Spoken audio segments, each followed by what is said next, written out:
Hello.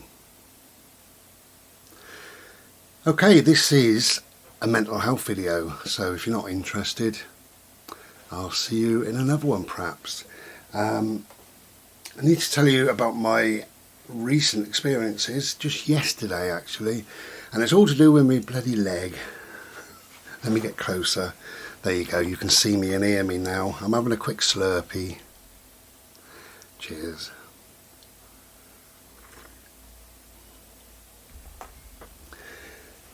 Okay, I thought about making this video, shan't I?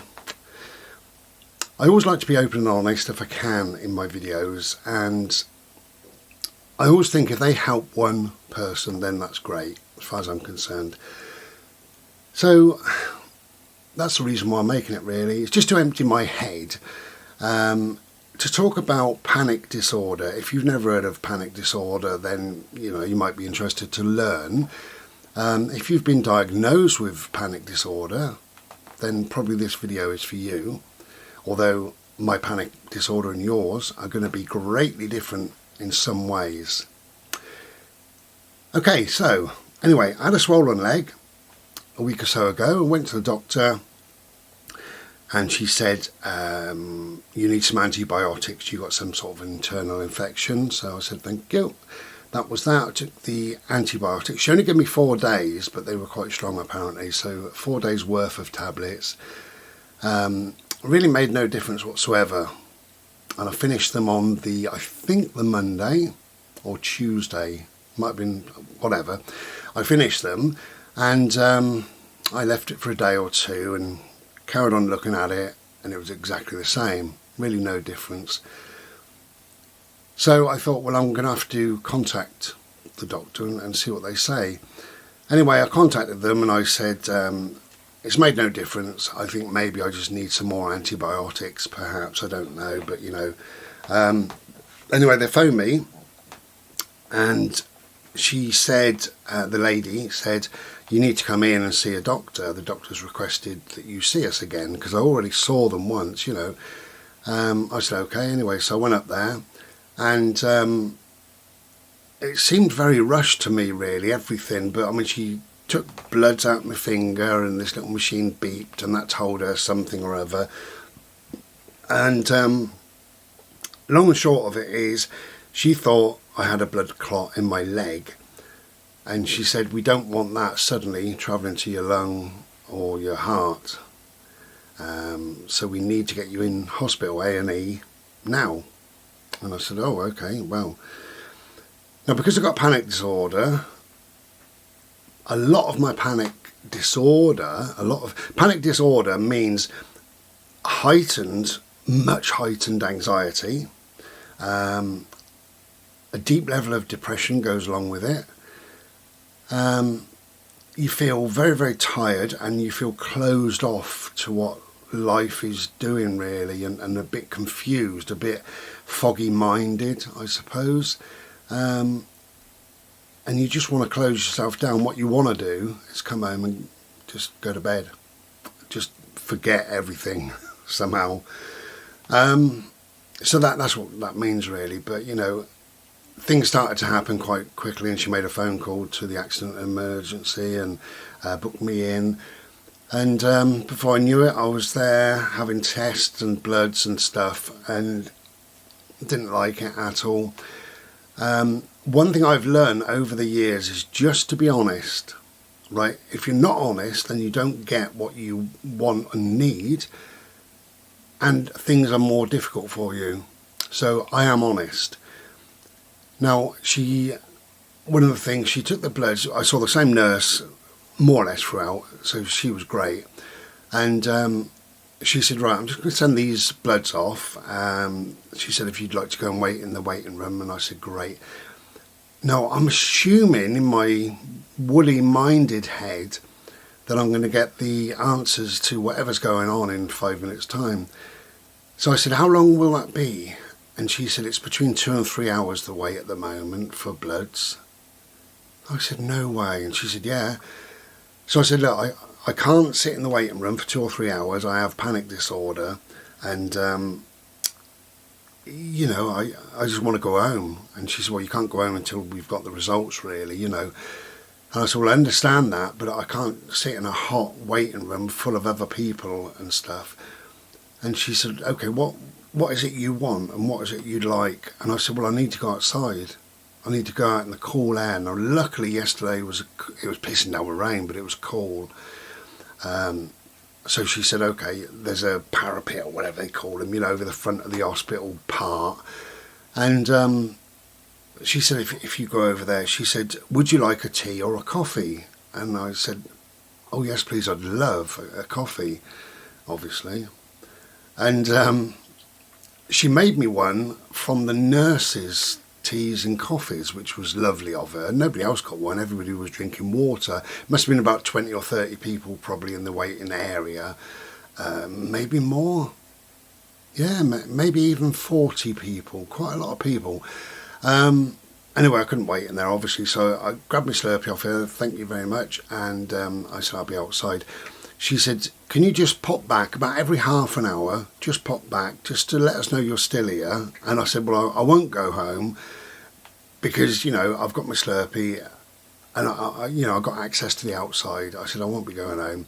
She said, even so, just pop back, and then if there's an update, we can give you an update, but at least we know you're here, and that's all I'm asking you to do. And I said, fine, I'll do that. So I went outside, and I was on the phone to a friend of mine, Martin, bless him. Thank you for being there. You're a wonderful man. And we had a little chat, and while we were having a chat, she came out. I'd only been there 10 minutes. And she said, we need to do some more observations and stuff. And I said, oh, okay. She said, finish your phone call and pop back, when you're ready. So, yeah, another minute or two went by. I went back and she did some more obs, took my pulse, my blood pressure, things like that. My blood pressure was quite low, but then I'm all over the place by this stage, in my head, because that's what the panic disorder is. It isn't a physical thing, although you feel it's a physical thing, it isn't, I've had 9 panic attacks, not yesterday, over a course of about 6-7 months, something like that. I had 9 panic attacks. Now, I wouldn't wish them on my worst enemy, but a panic attack is, I think your brain switches off and you can't control what's going on really, and you feel that you're going to die. In fact, you're 100% convinced you're going to die, and it's going to be awful death because you can't breathe. Your head's going to explode, that's how you feel. Your chest, your heart is, it's awful, the pains. I can only get bits of air in, and the pain inside my chest when I have a panic attack, So that's always the worry, that this panic disorder is going to lead to a panic attack. But I'm on a lot of medication per day, 225 mils of my medication. It's the top that they can give me. I've been on so many different forms of medication, from stuff you may have heard of, fluoxetine, Prozac, that is, mirtazapine, and the S's. All the S's? There's loads of them. Sertraline is one. Loads and loads, and really none of them have made a jot of difference. But finally, I'm on one that makes a small difference. If I have a massive dose per day, it makes a small difference. And thankfully, I'm on that because, I go back into this hot waiting room and, she takes my blood pressure and we have a chat and what have you. And she said, okay, you can go back outside if that's what you want to do. I said, I do. So I went out there and she said, just before we go, she said, I need to do this in about half an hour's time, so if you can pop back. And I said, I will. So I went out there and, the disorder part of it is where things are not organised in your head. Because I'm in a clinical environment, and there's ambulances, it's A&E, there's ambulances around me, there's people coming in on stretchers looking awful, as you can imagine. Doesn't do me any good, but there's nowhere else to go. You're supposed to wait in the waiting room, but, I had to be there. so it's not a really very good thing. So my head is all over the place and I'm not feeling good. Feeling quite, when I have bloods taken, I feel miserable. Don't know why, but I feel absolutely miserable. It's the only word that fits. I really do feel miserable. So I had quite a lot of bloods taken, as you can imagine, and I stood out there for the second time, and a couple of people came out, including one guy who stood fairly close to me, and they all lit fags up and what have you, and that was disgusting. Being a non-smoker now, I think it's a horrible smell, but there you go. And I was just kind of looking down at the rain, you know, making puddles and dancing in the puddle and trying to chill out and just be. And he said to me, this guy who was having a fag, he said, looks like it's set for the weekend, doesn't it, mate? And I just totally ignored him. I know that's awful, but I thought, I'm not going to get into a conversation. I couldn't hold a conversation at all. So I just ignored him, and he might have thought, I don't know what he thought, who cares, you know, he could have thought I was foreign and didn't understand him, or that I'm deaf, who knows. But anyway, I ignored him. Then I got a bit cold, stood out there, they'd all buggered off and I was still outside, and looked at me clock on my phone again, and I had 10 minutes or so before I had to go back in. So I went and stood in the little glass foyer thing before you go into the hospital, and there's a guy there in a wheelchair, and obviously an old guy. He struck up a conversation with me and I couldn't ignore him. He was old, you know, and he said they wanted to keep me in. He said, but my wife's 81 and she's not very well. He said, I've got to get home, and I've just told them I'm going. So they said, well, sign here and you can what is it when you sign yourself out of hospital? Don't know what it's called, but anyway, whatever. And he started on about his lungs. He said they thought I had a lung infection and what have you, but it's stage 4 cancer, and they've given him between a month and 2 months. Bless him. Awful, you know. And I couldn't talk, but I did say, oh, I'm so sorry to hear that, and you know, things like that. Wasn't a great conversation to have with the way that I was feeling, but at least, you know, I listened to him. So I went in, and they took me blood pressure and that was back to sort of normal, so that was good. And I went out again. By this time I was in some form of a panic, but it's like my meds just stopped me getting, probably they do, just stop me getting to that level, you know. And I kept thinking, I don't want to be here, I really don't, I wish I was at home, you know, I wish this wasn't happening, because it's, you know, it's a pity party. Why me? Oh, poor old me. That's what it is. And it's, you know, I've had a lot of health stuff to deal with in a very, very short amount of time. Prior to that, I had nothing, just the usual, you know. I had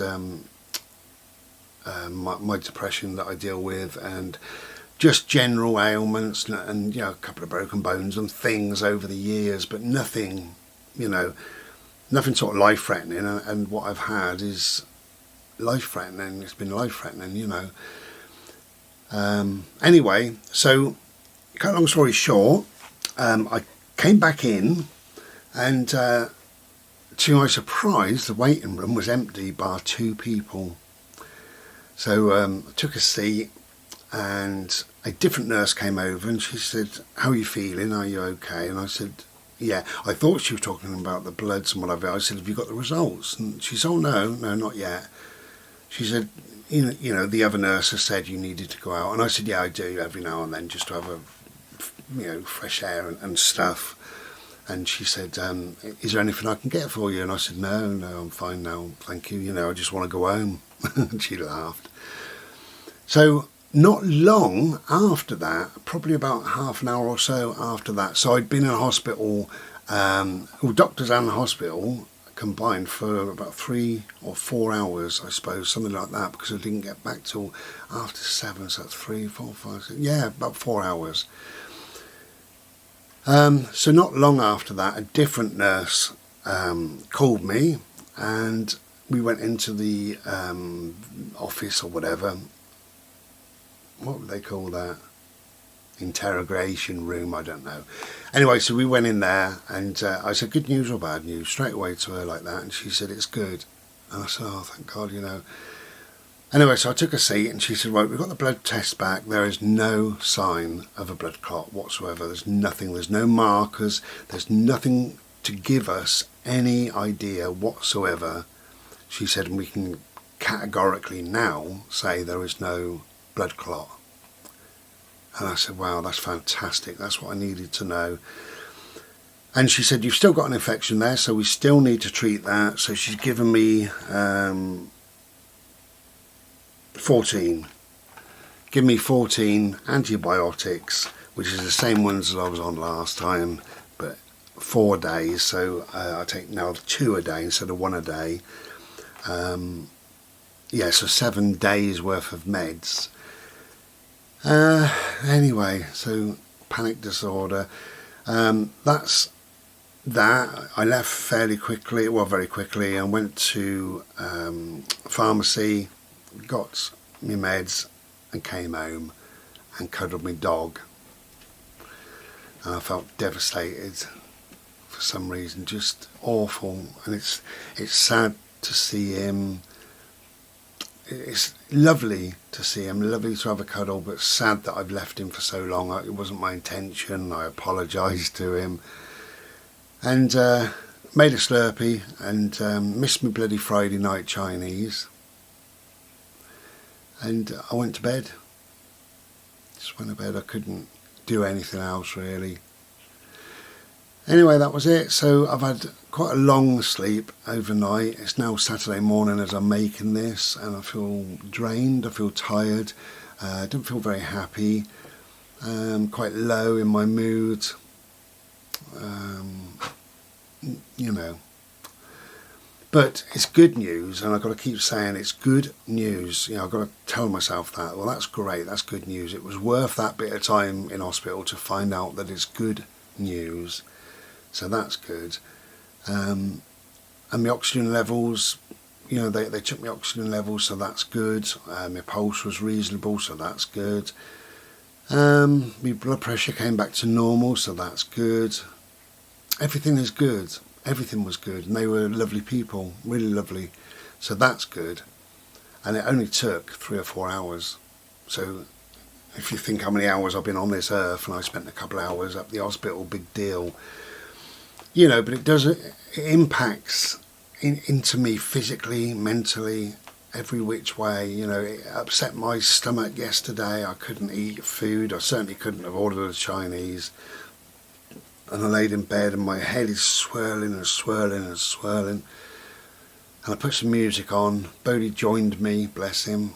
He often does if I feel unwell for some reason. He jumped up and we had a big cuddle, and that was lovely. I told him how much I love him. So that's it really. I'm not doing anything today. I'm just doing nothing at all. But I will have a Chinese later today, so Saturday night rather than Friday night, because I know that makes me feel good. And I haven't eaten. I didn't want to eat. I couldn't eat, and I don't fancy eating now. So it's left me a bit flat, we'll say. But whatever, it is good news, and like I say, I have to remind myself. So panic disorder is a funny thing, and it affects everybody in lots of different ways. Mine is more medically induced, I suppose. Even a phone call from somebody can upset me inside, you know, and I can feel it, and I can feel my heart doing lumps and bumps and cartwheels. I can feel my stomach churning. You know, my brow is sweating. I'm panicking. I'm worrying, and that's just a phone call. So that's what it's like, and it affects me for a few days after. It really does. So yeah, I don't feel happy. I feel miserable, if I'm honest. And you know, today will be a day of just music, napping, cuddling my little dog. And yeah, and then we'll have a Chinese later, so that'll be lovely. We'll have a few Slurpees.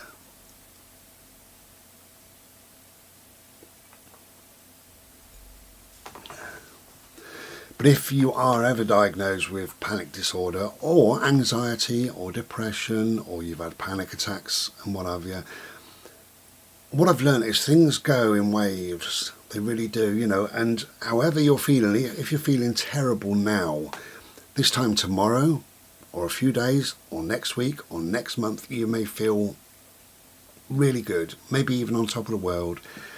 So you're never ever going to be completely at the bottom forevermore.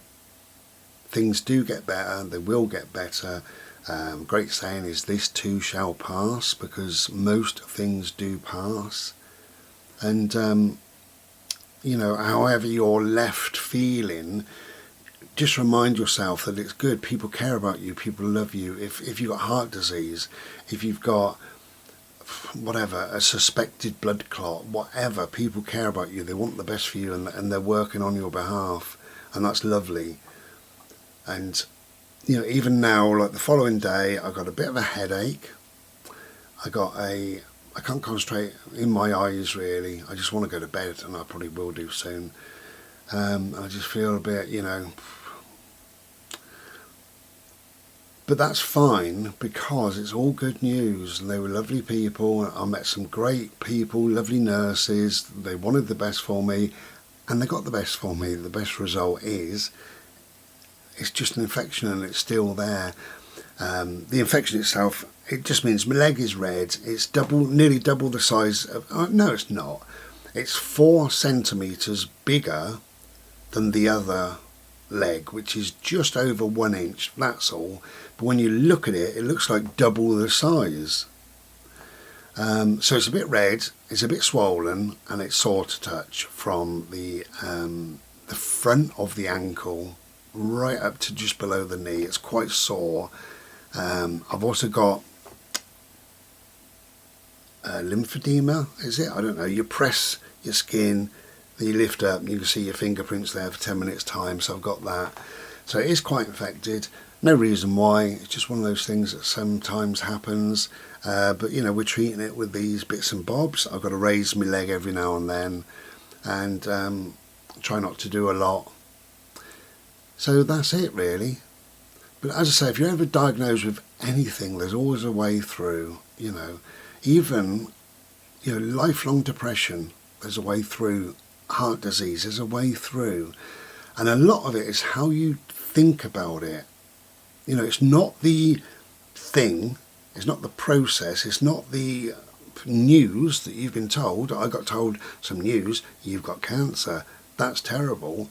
But then how do you deal with that? Well, I dealt with it all over the place, as you know, because the hospital were terrible and kept saying you're probably going to die.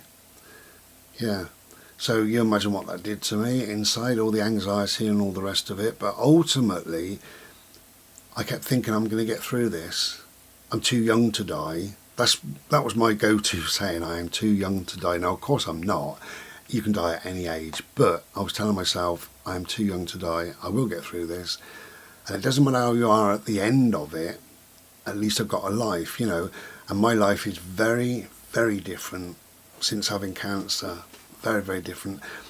I've taken such a knock, I think, in my head. The confidence of me has disappeared.